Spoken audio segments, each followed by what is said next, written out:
하나님은 성경에 정말 많은 사람들의 이야기를 담아두셨는데요. 그렇게 많은 사람들의 이야기를 담아두신 이유가 뭘까요?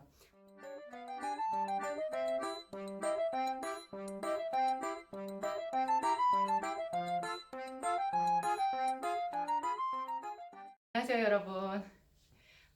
기대를 많이 하셨나요? 야곱에 대한 숨겨진 그의 진면목에 대한 이야기. 우리도 따라 하다 보면 놀라운 축복을 받을 수 있는 비밀이 야곱 이야기 안에 참 많아요. 하나님은 성경에 정말 많은 사람들의 이야기를 담아두셨는데요. 그렇게 많은 사람들의 이야기를 담아두신 이유가 뭘까요? 허물도 많고 죄도 많고 실수도 많고 그런 평범하다 못해 약간 어떤 때서는 좀 덜 떨어진 것 같은 사람들의 이야기, 그런 이야기들도 성경에 다 담아두신 이유는 그들 안에 역사하시는 하나님, 그들과 함께 하셨던 하나님을 우리에게 계시해 주시기 위함이거든요. 그래서 그런 사람들의 이야기를 통해서 우리는 하나님이 어떤 분인지 알아갈 수 있고, 하나님이 어떤 일들을 기뻐하시는지, 지금 내가 처해 있는 상황에서 어떤 말씀을 적용할 수 있는지, 내가 어떻게 하면 지금 상황에서 축복의 길로 전환점을 삼을 수 있는지, 그런 것들의 비밀이 성경 안에 다 들어있는 거예요. 야곱은 특별히 제가 봤을 때 축복을 받는 비결, 부자가 되는 비결을 가장 많이 갖고 있어요. 하나님이 자기를 사랑하는 자에게 얼마나 크게 물질적으로, 영적으로 축복을 주시는지 야곱의 일생을 통해서 우리가 분명하게 알 수 있거든요. 야곱은 아주 오래전 사람이죠. 지금으로부터 거의 4,000년 전 사람이에요. 예수님이 2,000년 전이니까 야곱은 거의 4,000년 전에 가까운 사람인데, 그렇게 오래된 옛날이라 할지라도 하나님은 동일하시거든요. 그 동일한 하나님께서 야곱의 이야기를 통해서 우리에게 축복받는 비밀들을 말씀하시고 있어요. 저는 이제 그 맨 처음에 그 야곱 이야기를 봤을 때, 야곱이 이제 그 형 에서와 자기 아버지 이삭을 속이고, 자기가 마치 쌍둥이 형인 에서인 것처럼 가장을 하고 들어가가지고, 그 아버지 제가 에서입니다 이렇게 하고서는 저를 축복해 주세요 하고, 아버지가 장자에게 축복해 줄 수 있는 모든 축복을 다 가로챘거든요.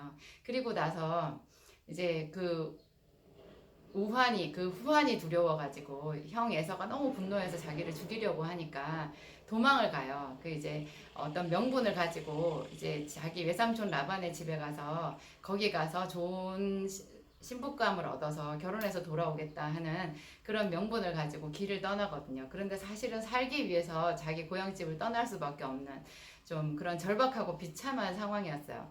근데 저는 하나님께서는 이 상황을 어떻게 보실까 참 궁금했거든요.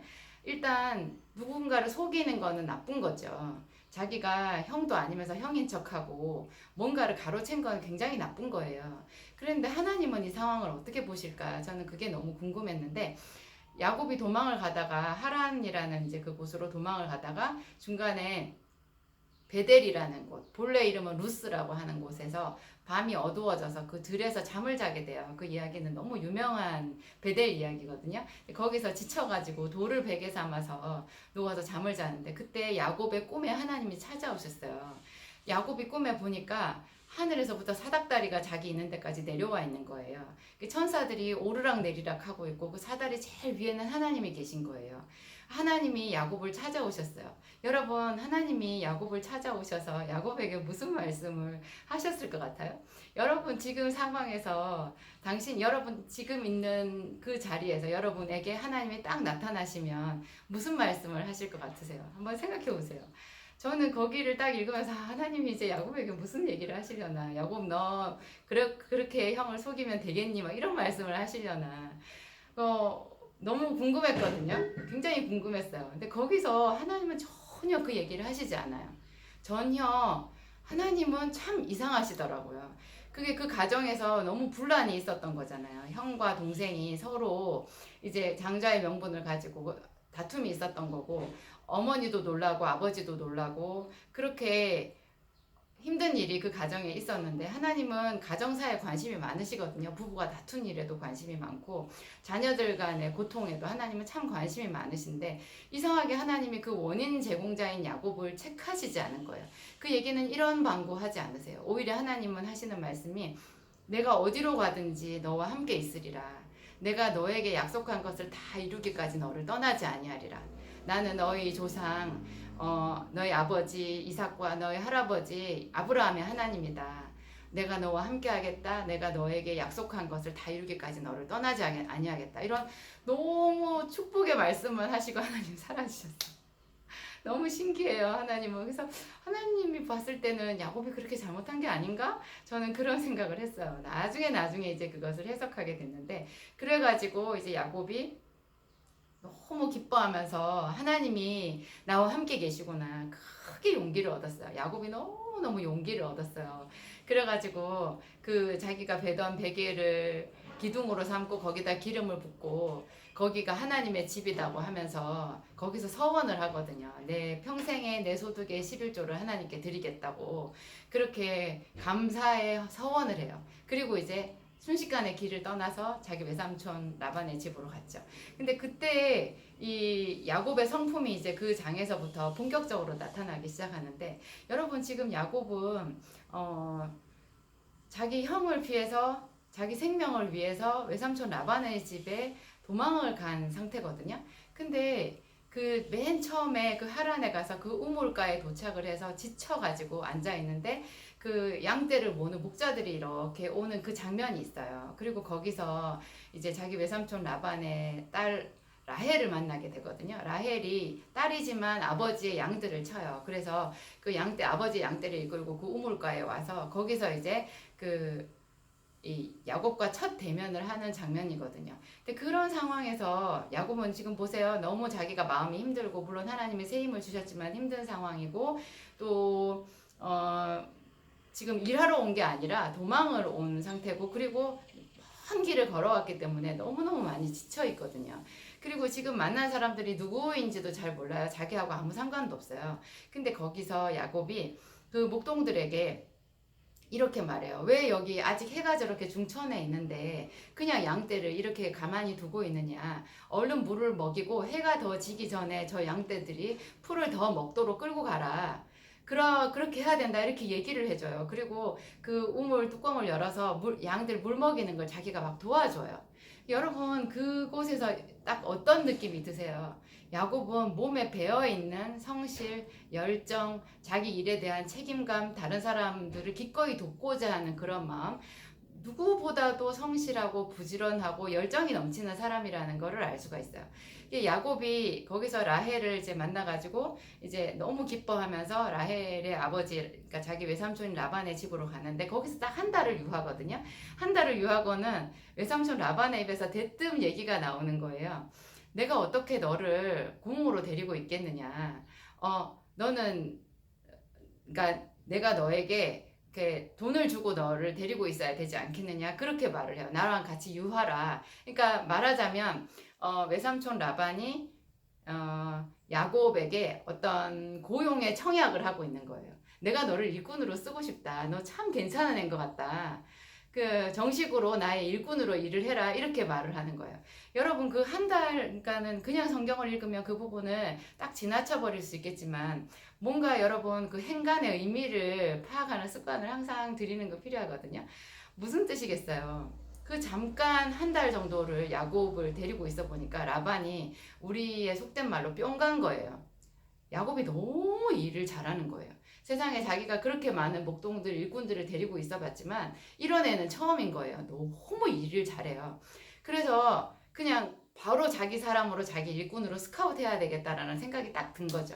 나중에 그 성경 뒷부분을 더 이렇게 쭉 읽다 보면 우리는 알 수 있잖아요. 라반이 얼마나 교활한 사람이고 이기적인 사람이고 계산에 빠르고 약삭 빠른 사람인지. 많은 사람들이, 많은 목사님들이 야곱이 약삭 빠르다고 얘기를 하지만 야곱은 약삭 빠르다기보다는 그냥 성실한 사람이에요. 여러분들도 여러분 나름대로 한번 판단을 해보세요.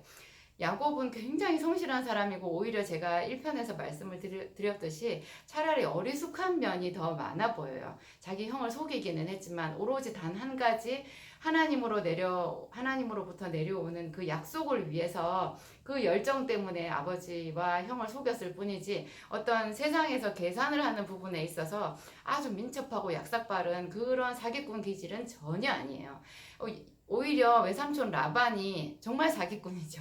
그 사람은 정말 사기꾼이에요. 근데 그렇게 계산에 빠르고 그 자기 것을 탁 취할 줄 알고 남을 속이기를 좋아하는 그런 외삼촌 라반의 입장에서 야곱은 너무너무 탐나는 일꾼이었던 거예요. 그러면 성경에 여러분 다른 성경에 이렇게 보면 하나님께서 어떤 사람에게 축복을 약속하실 때요, 물질적인 축복을 약속하실 때 그에게 내가 너를 야곱의 업으로 기르리라 뭐 그런 구절이 나와요. 야곱의 업. 그러니까 하나님 천지를 지으시고 인생사에 대한 가장 전문가이신 하나님이 보았을 때 어떤 물질적 축복의 표본이 되는 게 야곱이거든요. 야곱의 업. 하나님 편에서 생각해도 정말 물질적인 축복을 많이 받았던 사람이 야곱인데 그 야곱의 업으로 기르리라 이렇게 얘기하는 것 말하자면 요즘에 우리식으로 말하면 내가 너를 대박나게 해주리라 하는 그런 말이거든요.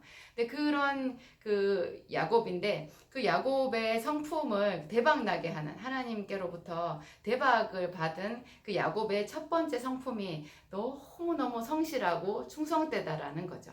그게 라반의 눈에 딱 띄었을 정도로 심지어 자기에게 아무 공이 돌아오지 않고 그냥 자기는 조카로서 외삼촌의 집에 가서 한 달을 머물렀을 뿐이거든요. 그런데 거기서 그 한 달 동안 외삼촌 라반이 뿅갈 정도로 그분의 일을 열심히 한 그런 경영자의 모습을 보여준 거예요. 그러니까 우리가 하나님께 축복을 받고자 하면 그런 성실함, 열정, 굳이 시간당 내가 얼마를 버나 이런 거를 따지지 않고 어떤 고용주에 충성하는 마음, 다른 사람을 돕고자 하는 마음, 한결같은 마음 이런 것들이 기본으로 되어야 되는 것 같아요. 이 천지를 지으신 하나님 편에서 보았을 때 물질적인 부는 가장 크게 첫 번째로 요구되는 것이 성실이라는 것. 자기 것 남의 것 따지지 않고 일단 자기가 최선을 다해서 남을 돕고 자기에게 주어진 시간에 열정적으로 일을 하는 습관이라는 것. 그런 것을 우리가 배울 수 있죠.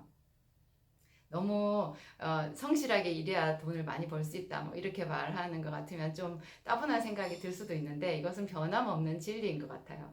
그리고 야곱에게서 우리가 또 한 가지 알 수 있는 것, 그 하나님께서 부를 주시는 원칙이요, 그냥 뭐 1년에 얼마 벌고 또 그래서 얼마를 벌어 모아서 10년이면 얼마가 되고 이런 법칙이 아니라는 거예요. 야곱은 외삼촌 라반의 집에서 총 20년을 있었거든요. 근데 그 전체 20년 중에서 14년은 무료 봉사였어요.